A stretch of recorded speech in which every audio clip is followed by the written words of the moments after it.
Hey everyone, welcome to part 2 of the video series that I made. Part 1 was how to get your feet wet with your own home studio. This is part 2. Now this part is more for anyone who's already has their home studio set up and is working it and has a high-speed internet connection. If you have these things, then you have access to the world and you have access to musicians everywhere and producers and songwriters, etc. And basically I want to show you what I do as far as online recording sessions that I started doing about 2 years ago. So I'm fairly new at it, but I wanted to share this with you because I think it's important and I think it's where everything is going. I think it's where the future is, and it's a great way to bring musicians all over the world together and record and collaborate. So basically what I have going on in my studio is basically I have I'm working 2 drum sets really. That's my jazz jungle kit. It's a Ludwig kit. I love it a lot. It sounds great. That's my Akai beat center. I really enjoy using that. And then I have my recording touring drum set, which I'm going to be recording with today. It's the Mapex. Beautiful drum set. I just wanted to show you some of the microphones that I use. Of course I have an SM58, which I use on my snare drums.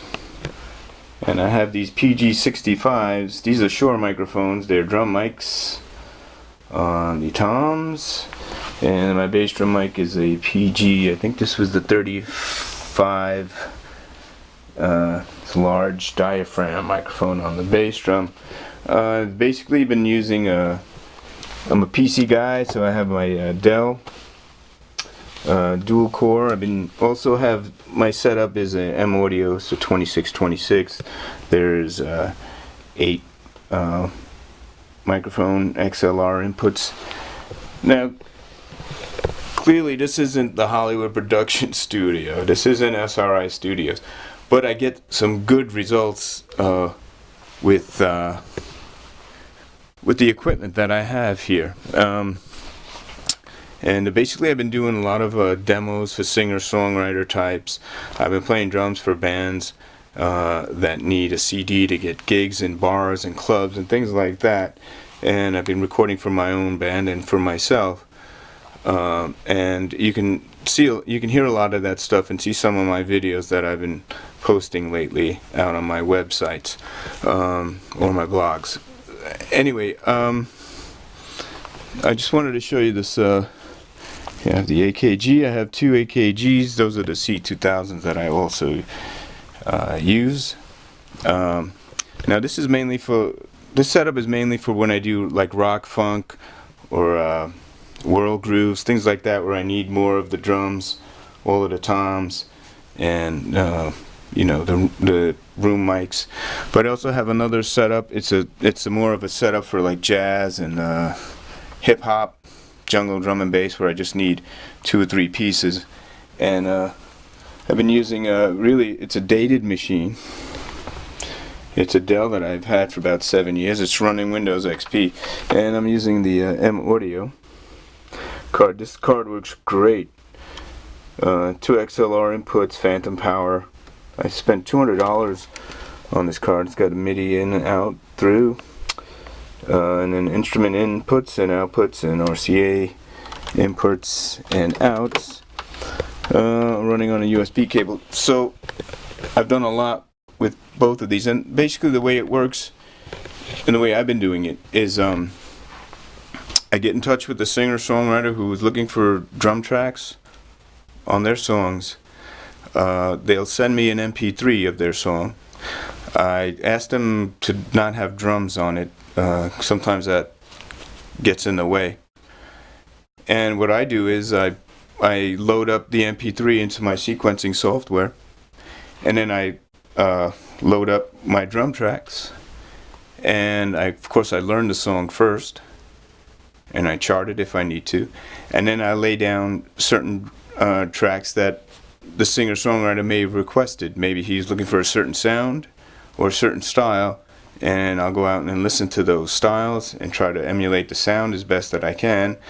And then we go back and forth with emails. I send you a sample of what I've done. If you like it, you send me an email back saying, hey, that's cool. If there's something you want different on the chorus part, or if there's a bridge part where you want me to drop out, or you want me to play halftime during a chorus, things like that, then I go back and I'll redo it and send you a sample back of the newer version of the song with my playing on it. And eventually we go back and forth until you're satisfied with what I do. And then at that point I put the WAV files, and there's usually about 8 or 9, sometimes 10, depending on how many channels I use, and I put them up on Dropbox.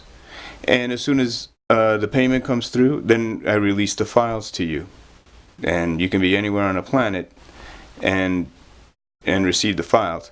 So if I use all of the microphones and you want percussion, let's say, or loops underneath, it's $80 per song. If it's like a 3-minute song, it's about $80, but I'll also mix the tracks for you for that price. For $50 I can do either a 2 or 4 track on the drums, if it's just straight drums, no added features like percussion or anything else. I can do that for $50, and I mix those tracks for you as well.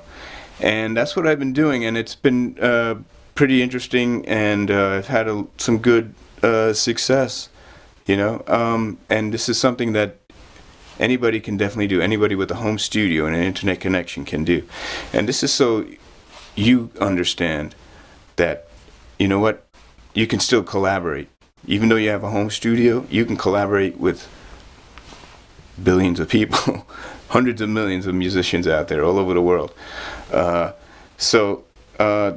This is just for you, only because I've been getting so many questions regarding this from people who are musicians, may or may not have a home studio, and then I find myself repeating this over and over again, so I decided to make this video.